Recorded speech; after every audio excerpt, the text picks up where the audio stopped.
Hi, welcome to another episode on the My Fragrance Journey. This episode is the last of the year for the channel. It's just a wrap up of the fragrances that have been significant for this past year. So I've selected 10 of what I would say are the best within my collection in terms of how I use them, the memories attached to them. Yeah, with that said, please subscribe to the channel for more of this in 2023. So to start things off on this top 10 of mine, so just a quick recap of the year. This past year I started producing and uploading the videos around about July. So I've been at it for like 5 months or so, so 5 months, but the year in total I think I've acquired around about 30 fragrances at last count, just for the year 2022, the fragrances that I've brought into my collection. And yeah, it's been a very interesting year and I look forward to 2023. So to wrap the year up, I've got this list that I've put together of the top 10 best and most significant fragrances within my collection for 2022. To start things off, a blue the Chanel clone, they would say, but this is a standalone fragrance, Missoni Parfum pour Homme. Very lovely fragrance. It's a fragrance that is very well used. As you can see, the juice level there has sort of just about disappeared. So it's a very evening date night type of scent for me, I would call it. But as a versatile everyday scent, it also works. So yeah, Missoni Parfum pour Homme at number 10. And the next one, it's a classic aquatic, Nautica Voyage. It's fresh, it's clean, it's just all sorts of goodness. The price is always right when it comes to Nautica fragrances, especially Nautica Voyage. And yeah, all around great fragrance. It's a fresh, it's an aquatic, it's timeless. It's got top notes of apple, green leaves at the top there. Then the base, you've got oak moss, amber, cedar, and a little bit of musk. That's at number 9. At number 8, from the house of Lattafa Fakhar. The presentation is all sorts of extra, as you can see. So this is a YSLY clone, but it is a good fragrance on its own. This is one of those that I grab and go as often as I can, because it's a pleasant smelling fragrance. It's affordable. It's just an all-round goodness. Most of the Lattafas, I tell you, I'll probably be doing a lot of reviews of the Lattafa fragrances next year. They're well priced and they're good bang for your buck always. So yeah, that's it. At number 8, Lattafa Fakhar Black. At number 7, a classic fragrance that has been updated. It's got an old school touch with a bit of a modern edge. Drakkar Intense. So from the Drakkar Noir, Drakkar Essence line of fragrances from the house of Laroche, Drakkar Intense. So it's an aromatic fougere. It's a fragrance that I've recently, I must say, in the past month or so, started to enjoy whenever I put it on. Although the performance for an EDP is not that great, but it's a very pleasant aromatic fougere type of fragrance. It's got a bit of an old school scent to it, feel to it, but also quite modern. So yeah, at number 7 from the house of Laroche, Drakkar Intense. And then at number 6, this is a fragrance that I must say, from the first time I bought it off hype, and then after wearing it a couple of times, I realized, you know what, this fragrance DNA, there's something to it, and it is clapped in a way intense. So supposedly a clone of Creed Aventus, which I don't think I'm going to be buying anytime soon, as I build up my collection, because it costs way too much, I would say.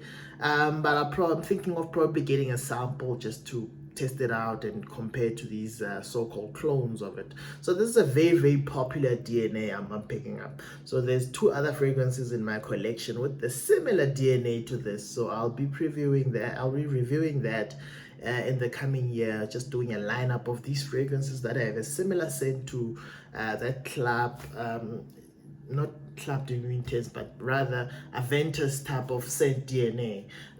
So here, the top note, although the opening is a bit harsh, top note here is the pineapple. There's a pineapple bergamot mix here with a bit of black currant and apple, but more pineapple, bergamot, lemon opening. So a citrusy type of opening, can be harsh sometimes, but you know, it settled down quite well. And then there's a bit of musk, you know, ambergris, patchouli, and a bit of vanilla, but it settles down to a sort of leathery kind of scent, you know. So this is the kind of fragrance, you know, I've had a couple of times, walked into stores and people ask me, what am I wearing? And usually when I go into malls and, you know, retail, you know, complexes, you know, I go to the fragrance stores and I test out a couple of things. So I sometimes find myself confused. Is this stuff that good that people just pick it out and always ask me, you know, what are you wearing whenever I'm wearing this? So this is definitely a bit of a compliment getter of note. At number 6, Club de Nuit Intense Man from the House of Armaf. And then getting into the top 5, opening up the top 5, a fragrance that I bought early in the year. It's a 2022 release. I bought quite early in the year and I've enjoyed it ever since. And it is Joop Le Parfum. From the Joop line, this is the Le Parfum line, the pure parfum. Very, very strong. You can, just from the lid, you know, it packs a punch. The other day I had it on and, you know, after I put it on, you know, I think I overdid it a bit. My wife just started coughing a bit there. So yeah, so Joop Le Parfum, a fragrance that I've enjoyed quite a lot. As you can see, the juice level has moved. Any bottle of fragrance in my collection where you can see the juice level has moved a bit, you must just know that it's well worn, you know, because I've got a lot of fragrances to use. So if, you know, I can put a dent on it, you know, it's definitely something that I go to quite often. So at number 5, Joop Le Parfum, vanilla and praline are the prominent notes here. Super strong, super sweet. Yeah, that's Joop Le Parfum. And then at number 4, a fragrance that I blind bought based on multiple recommendations from other fragrance reviewers, from the house of Rochas L'Homme. This is a beautiful, fresh fragrance. It's got a blood orange pineapple cardamom mix at the top there. You know, the mid is some juniper berries, geranium, and basil. So a bit of herbal, you know, scent, you know, combination there. And then the base, you've got tonka bean, patchouli, and moss. So I blind bought it and I've been impressed, you know, for what I bought it for and what it actually smells like, and the longevity and the scent that it pushes out. You know, the glass looks glam and all of that. You know, the scent is also glam and quality, but the price just doesn't make sense. You know, for what I pay for this, it's just too low for the quality that I got here. It was a blind buy that went very right. At number 4, Rochas L'Homme from the house of Rochas. Getting into the top 3 now. These are fragrances that I hold near and dear to my heart, starting off with the ultimate versatility, office friendly, all day everyday type of fragrance. This is from the house of Coach, Coach for Men. This is from the first of the line. This was followed by Coach Blue and then Coach Platinum, and then there hasn't been anything else since then. It was released in 2017. Top notes, prominent note here is pear. There's a pear note. There's also bergamot, lavender, and grapefruit at the top, but the pear note is done like no other fragrance here. So very, very, very great, you know, all day, any day fragrance. If you're in the market and you just want one fragrance, this is it. You know, this is it can be your one and only fragrance. It's that good, it's that versatile. At number 3, Coach for Men. At number 2, a fragrance that every time I look at it, you know, my heart breaks a little bit, you know, because it has been discontinued and it's so good. From the house of Paco Rabanne, 1 million Prive. So 1 million Prive is a cinnamon tobacco type of scent. So this is one of those perfect special occasion type of fragrances.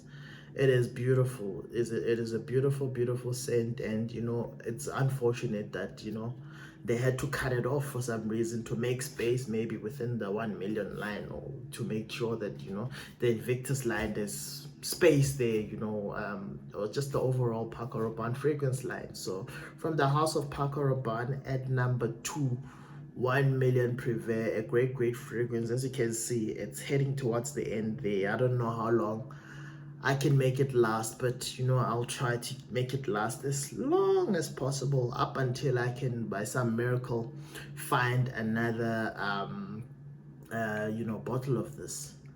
Paco Rabanne 1 million at number 2. At number 1, the fragrance that was the that formed part of a very special event that took place in August this past year, where I did my wedding celebration. And the fragrance is from the house of Dior, Christian Dior, the Sauvage Elixar. This is a super spicy and aromatic fragrance. It is super strong. It is a gentlemanly, high-end gentlemanly type of scent, you know. I think hence I chose it. You know, there was a bit of competition, you know, from the Dior Homme Intense, Dior Homme Parfum lines, but this ultimately won out. You know, it comes in a 60 mils. Yeah, the price is quite steep, so not a very cheap fragrance, I would say. And then like I say, super strong. You know, just 1 or 2 sprays of this last you 10 to 12 hours. The whole day you'll be able to smell it. As you sweat, it will resonate and just come alive, you know. So it is the perfect date night, special occasion, big contract signing type of. It's a boss scent. This is the ultimate, you know, boss. I'm in control, I'm in charge type of scent. So yeah, at number 1, Dior Sauvage, the Elixar, released in, I think it was late 2021. Yeah, late 2021. It was my wedding day celebration scent. And you know, top notes here: cinnamon, nutmeg, cardamom, and grapefruit. You know, the base is just the mid is just lavender, and then the base has got a licorice, sandalwood, amber, patchouli, and vetiver notes here. So it's a nice combination, very manly, very upmarket, classy type of fragrance. And yeah, that's it. This is the best. So we'll see where the end of next year this will still be the best if I'm still going on with the channel, but I don't see why not. You know, this is a great passion of mine, and I plan to keep on going. With that said, I hope you had a great 2022. I look forward to 2023. I already have big plans for 2023, and you know, I hope you'll join me on my journey, my fragrance journey, and you'll like and keep subscribing and leave a comment down below. Till next time, happy 2023 everybody. Peace.